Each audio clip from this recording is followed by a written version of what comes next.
Ляво с 6 Натанаел, в центъра с 55 номер Георги Терзиев и с 37 Венцислав Керчев. Двойка вътрешни полузащитници с 18 номер капитанът Светослав Дяков и с 8 номер Лукас Саша. Пред много тежка контузия и се завърна чак преди съвсем кратко. Възможност за Лудогорец. Това е 1-0. Прекрасно попадение на Вандерсон и страхотна атака на тима от Разград. Пропука се Лудогорец в Черно море в центъра на отбраната си.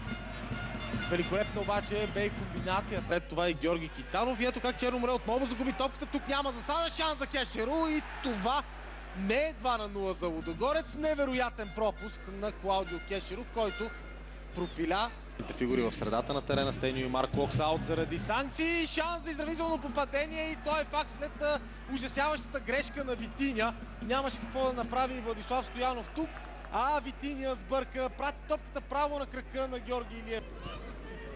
Измъкнаха топката тук. Домакините изстрел и спасяване Николов. След това да видим шпагата на Пламен Николов.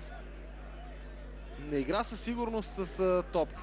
И отбележи още едно попадение през този сезон в А група. Великолепно изпълнение на Клаудио Кешеру. 2-1 за Лудогорец. 72-а минута.